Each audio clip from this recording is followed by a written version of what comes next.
तो गॉस की प्रमेय कहती क्या है वो तो आपको पता ही होगा कि इस प्रमेय के अनुसार किसी भी एक बंद पृष्ठ से गुजरने वाला जो कुल वैद्युत फ्लक्स है वो 1/ε0 गुना होता है उस नेट आवेश के जो कि बंद पृष्ठ के अंदर आ रहा होता है।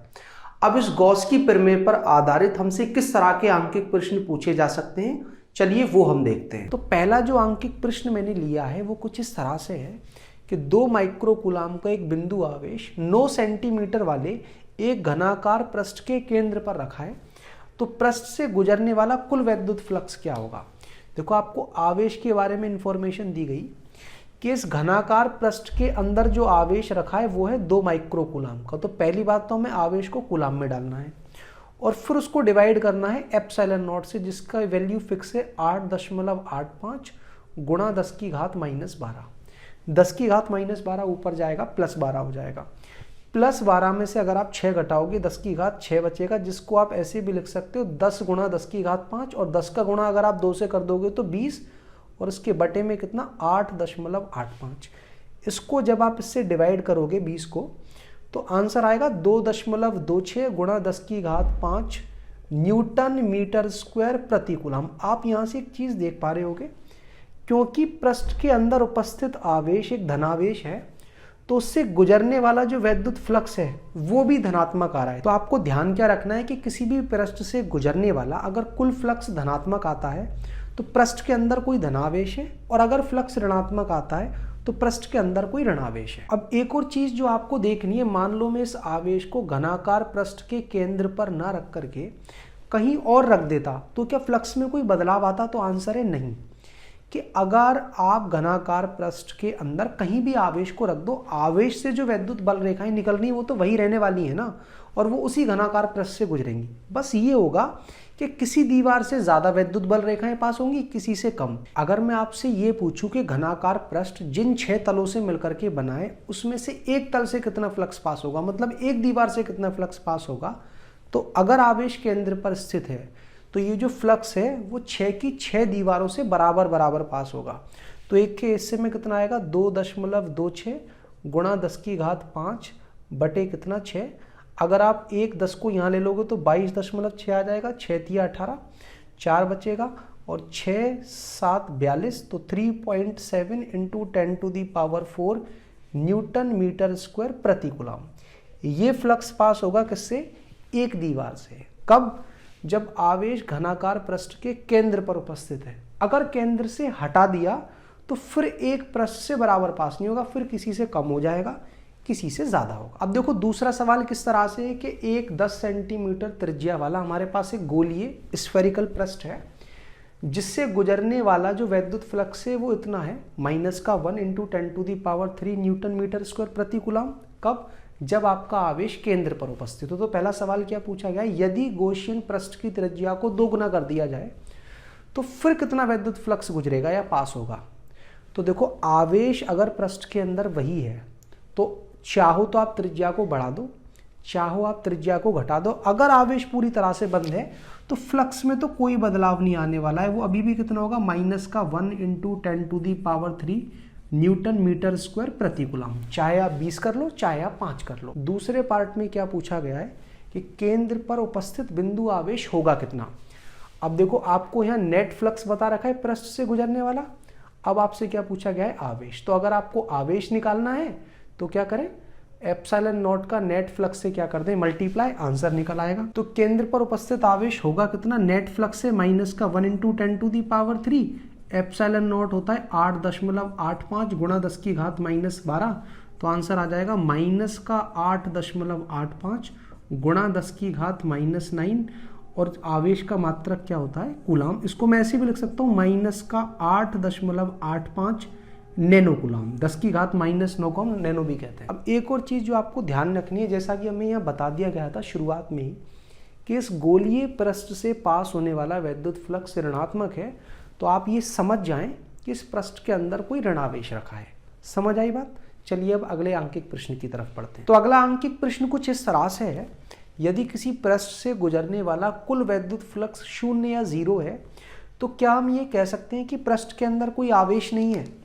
तो देखो अगर किसी भी पृष्ठ से पास होने वाला नेट वैद्युत फ्लक्स 0 है तो जैसा कि हम फॉर्मूले से देख पा रहे हैं कि 0 का अगर आप मल्टीप्लाई एप्सिलॉन नॉट से करोगे तो अंदर आवेश भी क्या आने वाला है 0।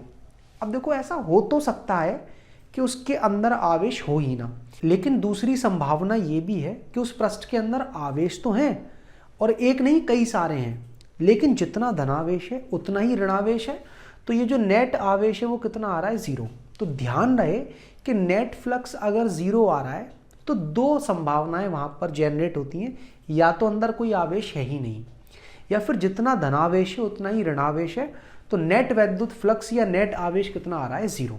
समझ आ गई बात। अगला प्रश्न देख लेते हैं कि 10 माइक्रो कूलम का एक बिंदु आवेश है हमारे पास और ये 10 सेंटीमीटर भुजा वाले एक वर्ग के केंद्र से जस्ट ऊपर 5 सेंटीमीटर की दूरी पर रखा हुआ है। तो मुझे इस वर्गाकार पटल से पास होने वाला वैद्युत फ्लक्स पता करना है। अब देखो गॉस की प्रमेय जो है वो लगती है एक बंद आवेश के लिए, जब आवेश किसी भी पृष्ठ के अंदर पूर्ण रूप से बंद हो, लेकिन यहाँ तो आवेश पूर्ण रूप से बंद है ही नहीं। तो हम क्या कर सकते हैं, पहले आवेश को पूर्ण रूप से बंद कर सकते हैं। आप इस स्थिति को ये मानिए कि जिस कमरे में आप बैठे हुए हैं उसके नीचे वाला जो फर्श है वो तो है वर्गाकार पटल। अगर उस वर्ग की भुजा 10 सेंटीमीटर है तो आपको करना क्या है, अपने लेफ्ट में एक दीवार बनानी है वर्गाकार 10 सेंटीमीटर भुजा वाली, एक राइट में बनानी है, ऊपर बनानी है, एक आगे बनानी है, एक पीछे बनानी है। तो अगर आप 6 वर्गाकार पटल बनाओगे जिनमें से प्रत्येक की भुजा कितनी है 10 सेंटीमीटर, तो ये आवेश पूर्ण रूप से बंद हो जाएगा। और ये आवेश साथ के साथ कहां पर उपस्थित होगा, इस घनाकार पृष्ठ के केंद्र पर, जिसने पूर्ण रूप से आवेश को बंद कर लिया है। तो पूरे के पूरे घनाकार पृष्ठ से जो वैद्युत फ्लक्स पास होगा वो होगा Q/ε0 पूरे घन से। लेकिन मैं पूरे घनाकार पृष्ठ में तो इंटरेस्टेड ही नहीं हूं, मैं इंटरेस्टेड हूं केवल उसके एक पृष्ठ से पास होने वाले वैद्युत फ्लक्स में। तो पूरे घनाकार पृष्ठ से अगर ये पास होता है और सभी के सभी पृष्ठ आवेश से बराबर दूरी पर है, तो एक पृष्ठ से जो ये वाला है वर्गाकार पटल, उससे पास होने वाला वैद्युत फ्लक्स कितना हो जाएगा Q/6ε0। कैसे निकाल रहा हूं कि घनाकार पटल का मतलब क्या है, 6 पृष्ठ, 6 दीवारों से इतना पास हो रहा है, तो एक पृष्ठ से कितना पास होगा Q/6ε0। Q की जगह 10 माइक्रो कूलम, कूलम में रखना होता है 10 गुणा 10 की घात -6 बटे में 6 और ε0 का मान होता है 8.85 गुणा 10 की घात -12। इसको ऊपर लेके जाओगे तो +12 हो जाएगा, +12 में से 6 जाएगा तो 10 की घात 6, और 1 0 का अगर आप ले लोगे तो 100 बटे 6 गुणा 8.85 और गुणा 10 की घात कितना बचेगा 5। और जब आप 6 का 8.85 से गुणा कर लेने के बाद 100 को उससे विभाजित करोगे तो आंसर आएगा 1.88 गुणा 10 की घात 5 न्यूटन मीटर स्क्वायर प्रति कूलम। अब स्टूडेंट्स अगला जो आंकिक प्रश्न है वो कुछ इस तरह से है कि S1 तथा S2 दो संकेंद्रित गोलीय कोश हैं, मतलब कॉन्सेंट्रिक स्फेरिकल शेल, जिन पर क्रमशः आवेश कितने Q तथा Q जो चित्रानुसार आपको दिखाए गए कि पहला जो Q आवेश है वो S1 की आंतरिक सतह पर है और जो 2Q आवेश है वो S2 की आंतरिक सतह पर है। तो सबसे पहले हमें पता करना है S1 तथा S2 से गुजरने वाले वैद्युत फ्लक्स का अनुपात, और उसके बाद सवाल क्या है, यदि परावैद्युतांक 5 वाला कोई माध्यम पूरे के पूरे S1 के अंदर भर दिया जाए फिर S1 से कितना फ्लक्स गुजरेगा। तो स्टूडेंट सबसे पहले मैं आपको पार्ट ए का जवाब देता हूं, जिसमें S1 से गुजरने वाले वैद्युत फ्लक्स का अनुपात S2 से गुजरने वाले वैद्युत फ्लक्स के साथ पूछा गया है। किसी भी बंद पृष्ठ से गुजरने वाले वैद्युत फ्लक्स का मान तो हमें पता होना चाहिए, पृष्ठ के अंदर उपस्थित आवेश अपॉन में कितना ε0। अब आप ध्यान से देखना कि ये जो S1 हमारा गोलीय कोश है उसके अंदर उपस्थित आवेश कितना है Q, तो उससे कितना फ्लक्स गुजरेगा Q/ε0। जबकि बात करूं मैं S2 की, तो उस S2 गोलीय कोश के अंदर जो आवेश आ रहा है वो टोटल आवेश होगा कितना 2Q + Q कितना 3Q, और उसको डिवाइड करना पड़ेगा फिर से ε0 से। ε0 से ε0 कट हो जाएगा, Q से Q कट जाएगा, तो अनुपात कितना आ जाएगा 1:3। ये बता क्या रहा है कि S2 से गुजरने वाले वैद्युत फ्लक्स का मान S1 से 3 गुना ज्यादा होगा। समझ आ गई बात। अब देखो बात करें अगर पार्ट बी की, तो उसमें क्या कहा गया है कि यदि कोई एक परावैद्युतांक 5 वाला माध्यम S1 गोलीय कोश में भर दिया जाए फिर से कितना वैद्युत फ्लक्स पास होगा। तो आप ऐसा सोच सकते हो कि अभी भी इसके अंदर आवेश Q है, पहले भी Q था, तो इससे गुजरने वाला वैद्युत फ्लक्स तो समान ही आना चाहिए Q बटे एप्सिलॉन नॉट, गॉस की प्रमेय के अनुसार, जो कि कहती है कि किसी भी बंद पृष्ठ से गुजरने वाले वैद्युत फ्लक्स का मान पृष्ठ के अंदर उपस्थित नेट आवेश को एप्सिलॉन नॉट से विभाजित करने के बाद मिलता है। लेकिन आपको ये बात भी पता होनी चाहिए कि वैद्युत फ्लक्स की जो सबसे सही डेफिनेशन है वो ये है कि किसी भी बंद पृष्ठ से या किसी भी खुले पृष्ठ से अगर आपको वैद्युत फ्लक्स निकालना है तो हमें वैद्युत क्षेत्र की तीव्रता और क्षेत्रफल सदिश का अदिश गुणनफल निकालना होता है।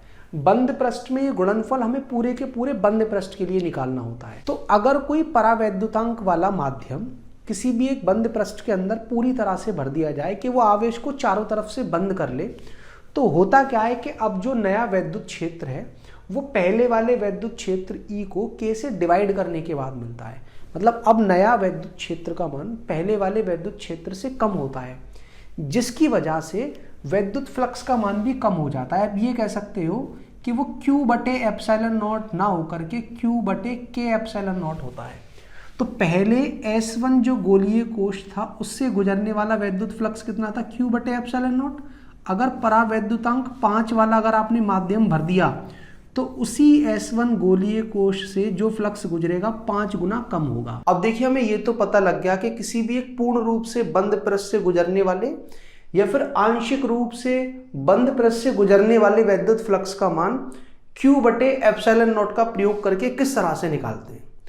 अब मान लीजिए कि किसी भी एक बंद पृष्ठ को, जैसे कि ये घन है, उसे एक समान वैद्युत क्षेत्र में या फिर असमान वैद्युत क्षेत्र में डाल दिया जाए तो इस बंद पृष्ठ से गुजरने वाले वैद्युत फ्लक्स का जो मान है वो किस तरह से निकाला जाता है, या फिर इस बंद पृष्ठ के अंदर कोई आवेश है तो उस आवेश का मान क्या है वो कैसे पता किया जाता है, चलिए वो हम समझते हैं।